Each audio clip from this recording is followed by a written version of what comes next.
सत्ता में। लेकिन सबसे पहले बात करते हैं ईरान युद्ध की, जहां सिर्फ नए हथियारों की एंट्री नहीं हो रही है बल्कि नई थ्योरी भी सामने आ रही है। ट्विस्ट और टर्न आ रहे हैं, बदलते समीकरण वाले संकेत भी मिल रहे हैं।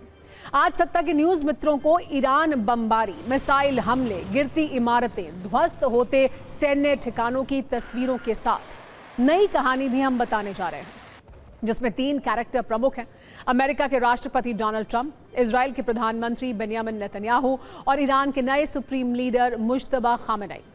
इस तस्वीर के साथ समझिए कि कैसे पिछले 12 दिनों से चल रही इस जंग में अब नया ट्विस्ट आ गया है। ईरान में इस्लामिक सत्ता को मिटा देने की धमकी देने वाले ट्रंप अब सीज फायर की रट लगा रहे हैं। बड़ी बात यह है कि ट्रंप के हर आदेश को आंख मूंद कर मानने वाले नेतन्याहू सीज फायर नहीं बल्कि फायर वाले मोड में हैं। वहीं अपने पिता की मौत का बदला लेने की कसम खा चुके मुज्तबा हर हमले का जवाब देने के लिए तैयार हैं। हालांकि इन चर्चाओं के बीच हमले लगातार जारी हैं। अमेरिका और इजराइल की ओर से ईरान में कई हमले किए गए हैं। ईरान ने भी मिसाइल और ड्रोन से जवाब दिया है। ऐसा लग रहा है कि ये युद्ध लंबा चलेगा। ऐसा लग रहा है कि इस युद्ध में अमेरिका को भारी नुकसान हो रहा है। तो सवाल यह है कि क्या ईरान पर हमला करके ट्रंप फंस गए हैं? क्या अमेरिका ने ईरान की शक्ति को हल्के में लिया? ऐसा इसलिए कहा जा रहा है क्योंकि जो ट्रंप ईरान की इस्लामिक सत्ता को खत्म करने की सौगंध ले चुके थे, अब सशर्त सीज फायर की बात कर रहे हैं।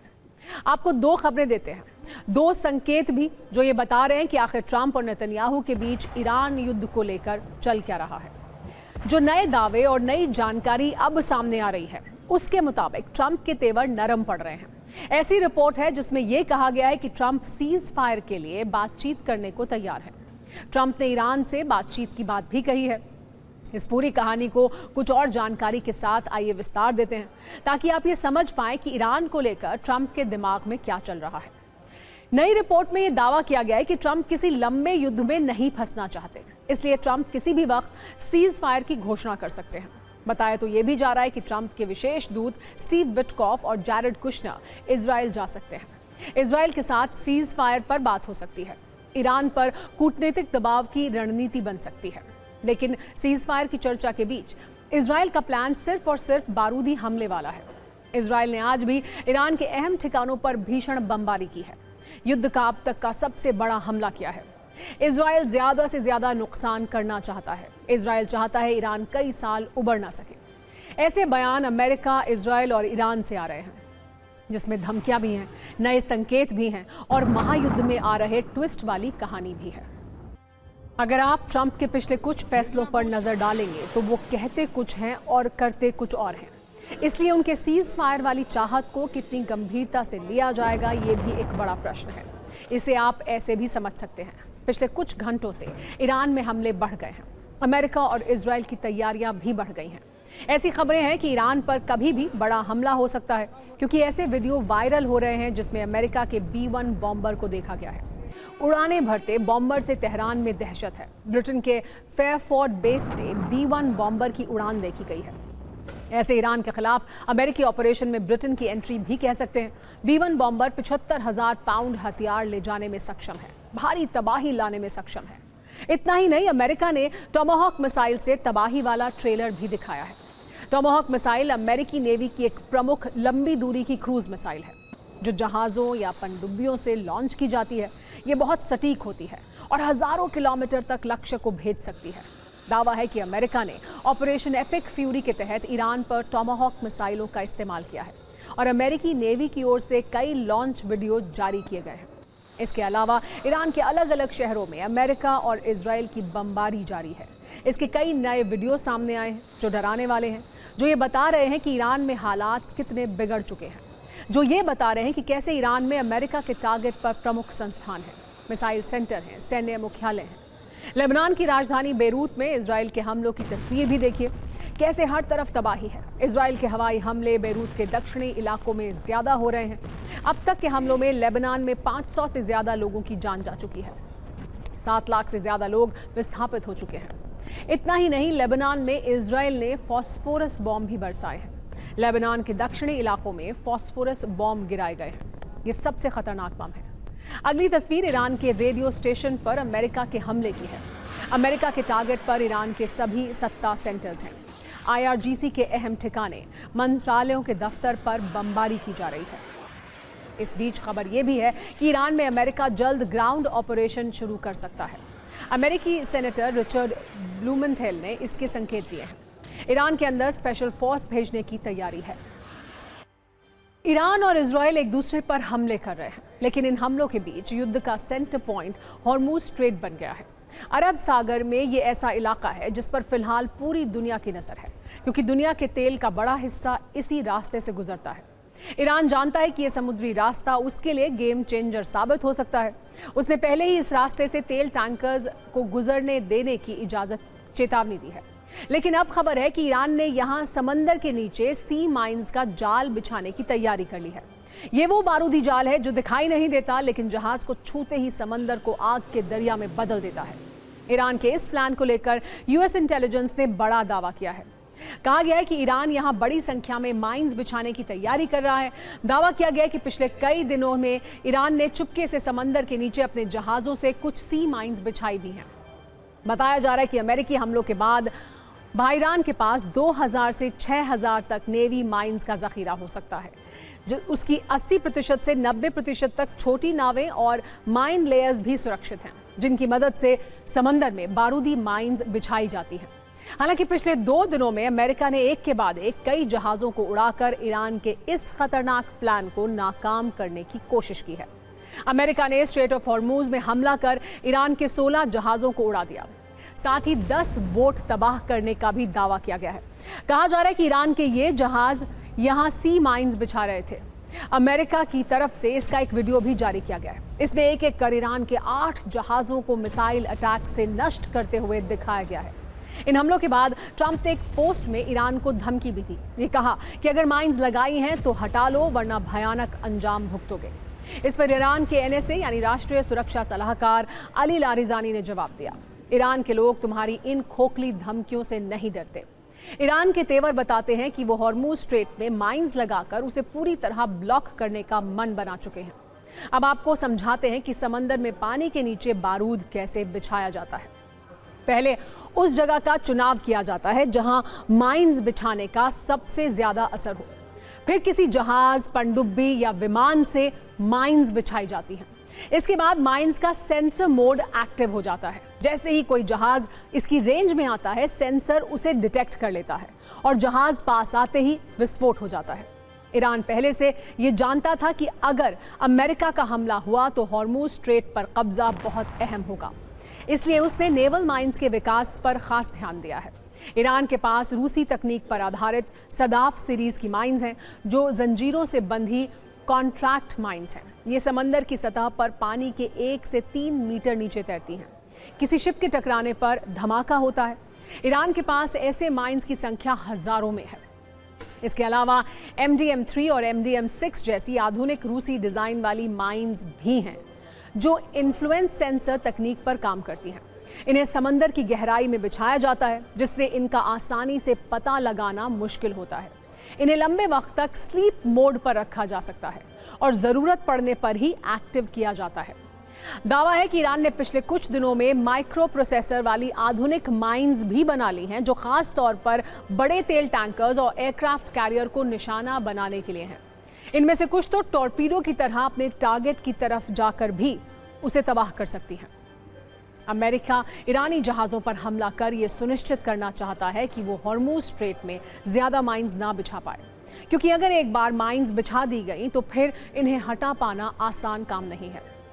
इन्हें खास तरह की नेवी शिप से ही हटाया जाता है।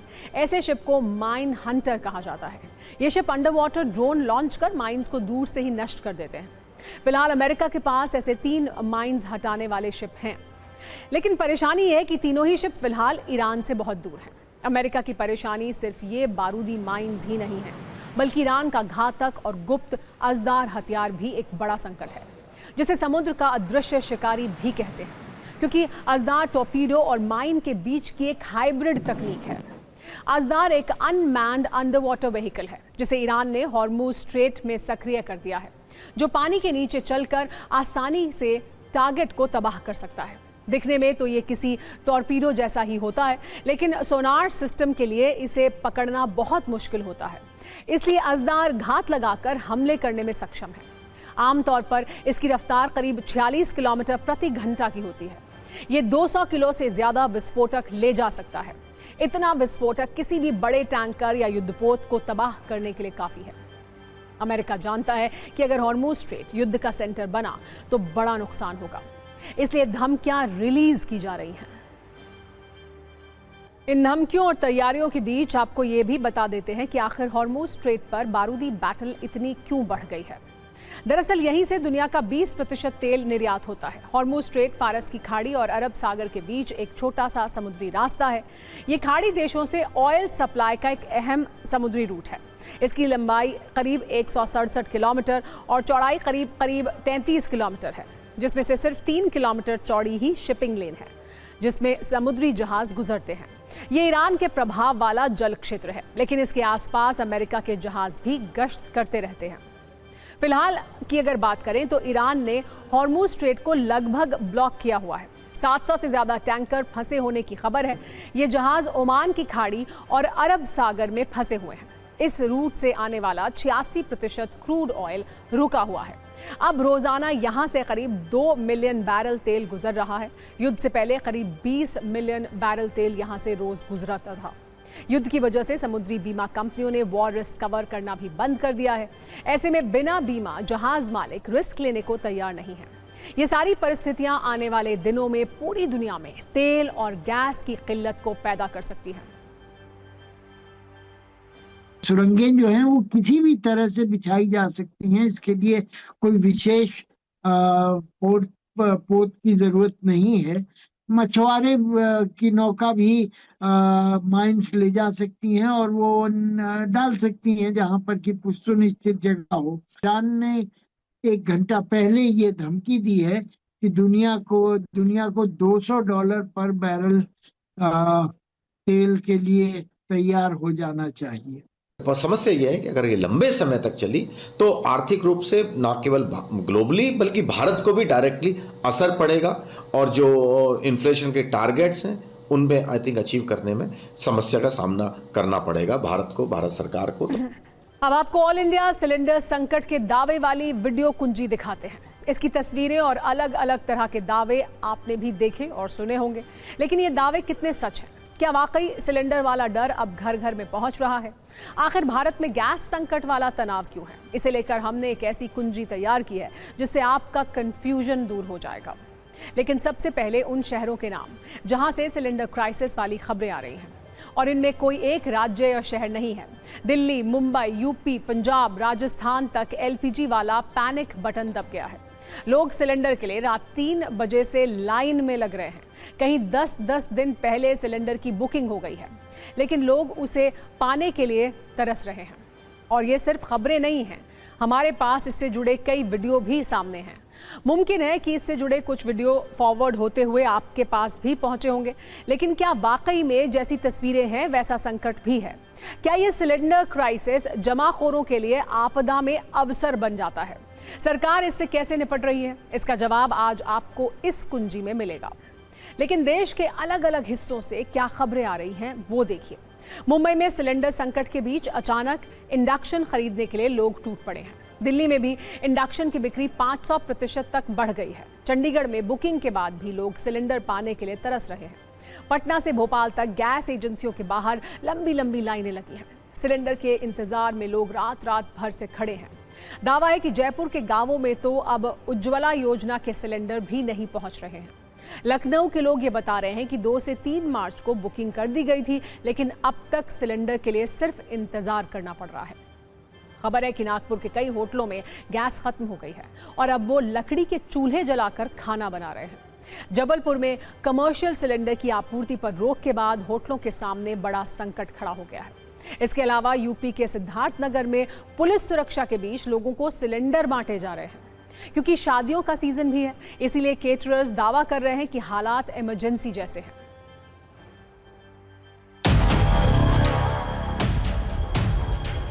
तो सुबह सुबह अपने कामों को छोड़ करके देखेंगे। ये पूरी लाइन देखिए, लंबी लाइन, जहां तक आप नजर देखेंगे, काम छोड़ करके सुबह सुबह लाइन में इस वजह से लगे हुए हैं ताकि इन लोगों को गैस मिल सके। इनके घरों में चूल्हा नहीं जल रहा है। लाइन इतनी लंबी लगी हुई है, कोई अधिकारी फोन नहीं उठा रहे, और जो ये हेल्पलाइन नंबर लगे हुए हैं ये भी सारे स्विच ऑफ जा रहे हैं। ठीक है सर, और हमने जो अपने जिससे हम गैस लेते हैं, जो डिलीवरी वगैरह हैं, उनसे भी हमने कांटेक्ट करने का कोशिश करा था, लेकिन वो भी फ़ोन नहीं उठा रहे, सबके स्विच ऑफ जा रहे हैं। ऑनलाइन भी बुकिंग नहीं हो रही है। मैंने तो रात जो है कई फ़ोन किए, लेकिन कोई उठाता नहीं है। कोई उठाता नहीं है। अब घर पे गैस है या खत्म हो गई पूरी तरह? पड़ोसी से लेके काम चला रहे हैं। पड़ोसी से सुबह से खड़े हुए हैं 6 बजे से यहाँ पे। स्थिति इतनी नजर आती है कि आज़ादी के 75 साल के बाद भी जहाँ पे आज के टेक्नोलॉजी इतनी हाई है, इनोवेशंस चल रही हैं, लोग डिपेंडेंसी खत्म करते जा रहे हैं, लेकिन ऑनलाइन बुक नहीं हो रहा है और सब्स्टिट्यूट कोई है ही नहीं। इस समय हम मौजूद हैं पंचमपुरी वाला 178 साल पुराना ये होटल है दक्षिण मुंबई का। यहाँ पर जो गैस ना होने के कारण, देखिए शुरुआत में ही नो गैस सप्लाई का बोर्ड यहाँ पर लगा है। Sorry, not all menu items available, gas पुरवठा बंद आहे, यानी गैस सप्लाई बंद है, इसका बोर्ड यहाँ पर लगाया गया है। इसलिए ये है कि हम लोग ऐसे काम चला रहे हैं। हमारा कोई दोस्त लोग का होटल है, उसको 6 सिलेंडर लगता है, उसके बाद 1 सिलेंडर तो उसके यहाँ से ले लिया, किसी के पास आधा मिला, ऐसे काम चला रहे हैं। हमारा 79 मेनू है, उसमें से खाली 2 ही चला रहे हैं। आज दिल्ली हाईकोर्ट के अंदर भी एलपीजी की कमी का दावा करते हुए नोटिस बोर्ड पर एक नोटिस लगा दिया गया, जिसमें लिखा था एलपीजी सिलेंडर ना होने की वजह से कैंटीन में मेन कोर्स खाना नहीं मिलेगा और एलपीजी सप्लाई कब ठीक होगी ये भी पता नहीं है। भोपाल, जबलपुर, हैदराबाद में भी हालात ठीक नहीं बताए जा रहे हैं। दावा है कि एलपीजी की भारी कमी हो गई है, लोगों में टेंशन है कि रसोई कैसे चलेगी। कुछ ने विकल्प तलाश लिया है, कुछ अब भी परेशान हैं। इलेक्ट्रिक स्टोव्स, इलेक्ट्रिक के चूल्हों पे हम लोग थोड़ा बहुत हमारा काम चल रहा है। गैस की बहुत ज़्यादा दिक्कत है। रमज़ान के आखिरी अयाम में बहुत सारा कस्टमर था, क्योंकि इफ्तार पार्टी चलते, घरों में इफ्तार पार्टी होती है, मस्जिदों में, और सारे होटल्स वाले बहुत ज़्यादा, हद से ज़्यादा परेशान है कि और रमज़ान की हद तक 24 आवर्स होटल्स खुले रहते, रिक्वायरमेंट भी एकदम बढ़ जाता, रमज़ान में खाने वाले कंज्यूमर भी बढ़ जाते।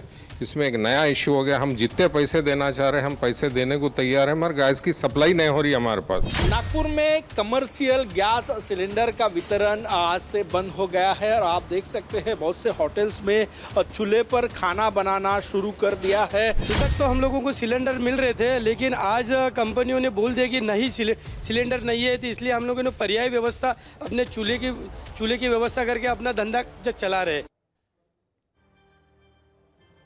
हालांकि सिलेंडर संकट के इन दावों के बीच केंद्र सरकार भी फुल एक्शन मोड में है। उससे इस संकट से निपटने के लिए पहले ही 5 जरूरी कदम उठा लिए हैं, जिसमें ये परेशानी आम लोगों तक ना पहुंच सके। केंद्र सरकार ने एलपीजी की कमी से निपटने के लिए 3 सदस्यों की एक कमेटी का गठन किया है। तो आइए आपको दिखाते हैं कि क्या क्या कदम उठाए गए हैं। सबसे पहले और बड़ा कदम ये कि एलपीजी की कमी से निपटने के लिए 3 सदस्यों की एक कमेटी बनी है। देश भर में एसेंशियल कमोडिटी एक्ट 1955 लागू कर दिया गया है और प्राथमिकता तय कर दी गई है कि गैस पहले किसको मिलेगी। इसके अलावा घरेलू सिलेंडर की बुकिंग के नियमों में भी बदलाव कर दिया गया है ताकि लोगों को आसानी से सिलेंडर मिल सके उनकी ज़रूरत के मुताबिक। इस नियम के अनुसार एक सिलेंडर की डिलीवरी के बाद दूसरे सिलेंडर की बुकिंग 25 दिन के बाद ही होगी। गैस की जमाखोरी रोकने के लिए ओटीपी या बायोमेट्रिक वेरिफिकेशन को अनिवार्य कर दिया गया है। बिना ओटीपी के डिलीवरी एजेंट आपको गैस सिलेंडर डिलीवर नहीं करेगा। और सरकार ने सभी ऑयल रिफाइनरीज को एलपीजी उत्पादन बढ़ाने का आदेश भी दिया है। आज पीएम मोदी ने भी ये कहा कि पश्चिम एशिया में जंग का संकट बड़ा है, लोगों का चिंतित होना स्वाभाविक है, लेकिन सरकार हर परिस्थिति के लिए तैयार है। पीएम ने विपक्ष पर भी कटाक्ष किया है। क्या कहा सुनिए। गल्फ में, वेस्ट एशिया में जो कुछ हो रहा है उससे आप सभी का चिंतित होना बहुत स्वाभाविक। ये बहुत बड़ा दुर्भाग्य है कि कांग्रेस पार्टी इतने बड़े वैश्विक संकट में भी राजनीति ढूंढ रही है। कांग्रेस पार्टी जानबूझकर उकसाने वाले बयान दे रही है, गैर जिम्मेवार बयान दे रही है, ताकि स्थितियां बिगड़ जाएं, हमारे लोग वहां संकट में फंस जाएं और फिर ये लोग मिलकर मोदी को गालियां देने का, रील बनाने का अभियान शुरू कर सके। यही उनका खेल है। एलपीजी की कमी की आशंका को लेकर आज Indian railway catering and tourism corporation यानी IRCTC ने भी एक निर्देश जारी किया है। ये निर्देश पश्चिमी क्षेत्र के सभी रेलवे स्टेशन और यूनिट के लिए है। इसमें यह बताया गया है कि सभी यूनिट खाने के लिए माइक्रोवेव और इंडक्शन जैसे दूसरे तरीकों का भी इस्तेमाल करें। सामान्य खाने के साथ रेडी टू ईट फूड का पर्याप्त स्टॉक अपने पास रखें, जिससे यात्रियों को दिक्कत ना हो। अगर यूनिट में एलपीजी का किसी भी तरह का संकट हो तो तुरंत इसकी जानकारी पश्चिम जोन कंट्रोल को दे दी जाए। IRCTC का फोकस है कि किसी भी स्थिति में यात्रियों को खाना मिलता रहे। यानी सिलेंडर संकट से निपटने के लिए सरकार से संस्थान तक अपनी अपनी तैयारी कर रहे हैं, लेकिन विपक्ष इस पूरी क्राइसिस के लिए मोदी सरकार को जिम्मेदार बता रहा है। आज संसद में भी इसे लेकर काफी हंगामा हुआ। कितना बर्दाश्त करेगी जनता? कितना इन 10 सालों में अगर आप देखें, चाहे हर चीज के दाम बढ़ गए हैं, बेरोजगारी बढ़ रही है, अब एलपीजी की सिचुएशन को देखिए, कितना बर्दाश्त करेगी? और इनकी पॉलिसीज, इनकी नीतियों की वजह से होटल बंद कर दिया, सारे इसको रेस्टोरेंट्स को बंद कर दिया, ये कब तक चलेगा? थोड़े दिन के बाद डोमेस्टिक भी बंद करना पड़ेगा। कुछ प्लान है भारत प्रधानमंत्री जी के पास, देश के सामने प्लान रखे हैं कि आने वाले समय, बस रोज खड़े होकर सरकार कह देती है कोई कमी नहीं है, कोई कमी नहीं है। अरे कमी नहीं है तो ये सारे होटल ऐसे ही बंद हो रहे हैं। युद्ध शुरू होने के एक दिन पहले उन्हें इजराइल जाने की क्या जरूरत थी? युद्ध शुरू होने के एक दिन पहले उन्होंने नेतन्याहू को झप्पी पाने की क्या जरूरत थी? ये करके उन्होंने पूरे देश को संकट के अंदर डाल दिया है। सत्ता में अब आपको समझाते हैं कि आखिर देश में एलपीजी का पैनिक बटन क्यों दब गया है और इस संकट के लिए भारत कितना तैयार है। आपको बता दें कि भारत अपनी जरूरत की 66% एलपीजी यानी लिक्विड पेट्रोलियम गैस सऊदी अरब, कतर, कुवैत और यूएई देश से खरीदता है, जो इस वक्त युद्ध की आग झेल रहे हैं। इसके अलावा भारत 50% एलएनजी मतलब liquefied natural gas Qatar, UAE और अमेरिका जैसे देशों से लेता है। देश में मौजूदा वक्त में 33 करोड़ से ज्यादा एलपीजी उपभोक्ता हैं। अभी भारत दुनिया का दूसरा सबसे बड़ा एलपीजी आयातक देश है। वित्त वर्ष 2024-25 में 31.3 मिलियन मेट्रिक टन एलपीजी की खपत देश में हुई थी। इसमें से 87% एलपीजी का इस्तेमाल घरों में होता है, जबकि 13% का इस्तेमाल कमर्शियल होता है। और एक सबसे ज़रूरी बात, भारत में जितना भी एलपीजी का आयात होता है उसमें से 85 से 90% स्ट्रेट ऑफ हॉर्मुज से होकर आता है, जिसे ईरान ने बंद कर दिया है। हालांकि भारत सरकार बार बार ये स्पष्ट कर रही है कि लोगों को डरने की कोई ज़रूरत नहीं है, तेल और गैस का पर्याप्त स्टॉक मौजूद है। फिर भी युद्ध वाले टेंशन के बीच भारत में गैस और तेल की क्राइसिस वाला पैनिक बटन दबा हुआ है। आइए अब राजनीतिक सत्ता की बात करते हैं, जिसमें आज स्पीकर के खिलाफ लाया गया अविश्वास प्रस्ताव गिर गया। इस अविश्वास प्रस्ताव पर 2 दिनों तक तीखी और राजनीतिक तापमान बढ़ाने वाली बहस हुई। दोनों तरफ से एक के बाद एक बड़े और नुकीले हमले किए गए, लेकिन आखिर में परिणाम मौजूदा स्पीकर ओम बिरला के पक्ष में आया। अविश्वास प्रस्ताव गिर गया। विपक्ष का अविश्वास प्रस्ताव ध्वनिमत से गिरा, लेकिन इस प्रस्ताव के गिरने से पहले लोकसभा में आज तीखी बहस हुई। विपक्ष स्पीकर की कमियां गिनाता रहा तो सत्ता पक्ष के लोगों ने स्पीकर की तारीफ में कोई कोर कसर नहीं छोड़ी।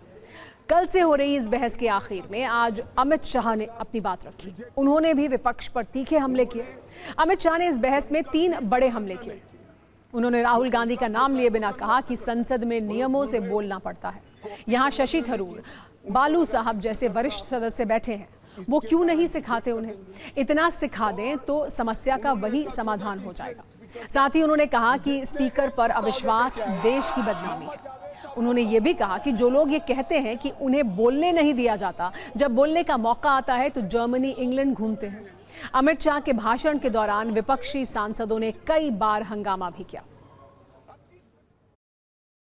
जब इस पंचायत के मुखिया पर, इसके अभिभावक पर, उसकी निष्ठा पर सवालिया निशान लगता है तो केवल देश में नहीं, पूरी दुनिया में हमारी लोकतांत्रिक प्रक्रिया पर सवाल खड़े होते हैं। 3 बार लोकसभा के स्पीकर पर अविश्वास का प्रस्ताव आया।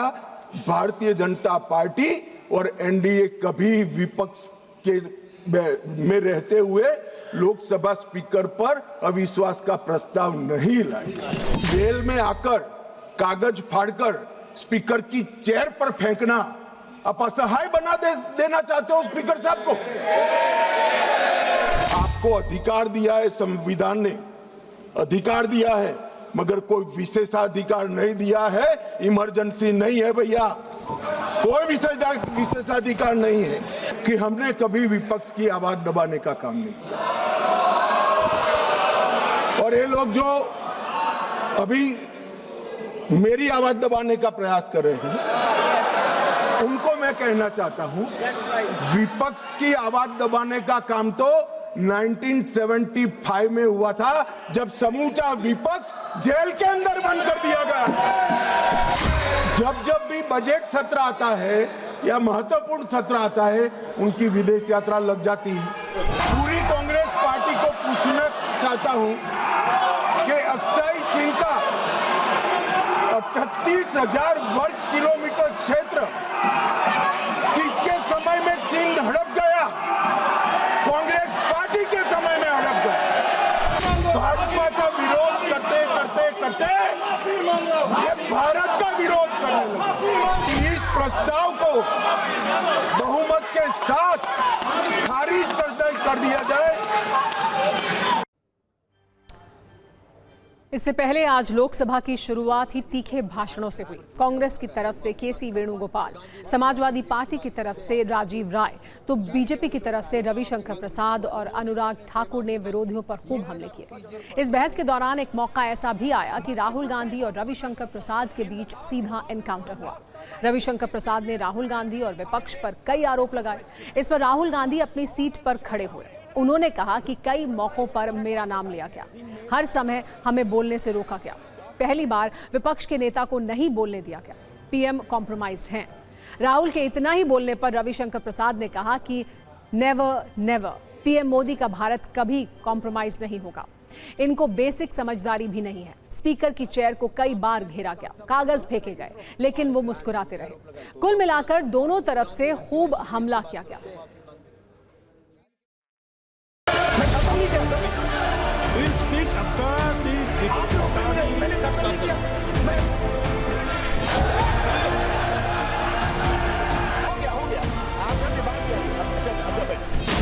Every time we get up to speak, we are stopped from speaking. Multiple times.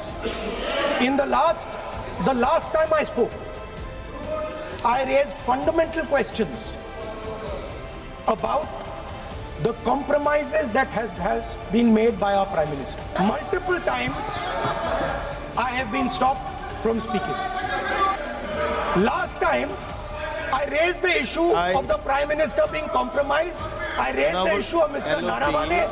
I raised the issue of Epstein. Honorable LOP. And I raised the issue of Adani. I have given I was silenced. permission that this after the speech of these Ravishankar issues Prasad ji, are fundamental to the people of India. to speak. Our Prime Minister has been compromised. Everybody knows. Sir, I would like to very gently remind the Honorable Leader of Opposition that the Prime Minister of India, Narendra Modi, can never be compromised. Hooter बज चुका है, यानी सत्ता में आज का वक्त खत्म हो गया है। कल शाम 7 बजे आपसे एक बार फिर मुलाकात होगी। तब तक सभी न्यूज़ मित्रों से मेरी गुजारिश है कि वो सत्ता की न्यूज़ रील्स को ज़्यादा से ज़्यादा शेयर करें और फिलहाल मुझे दें इजाज़त।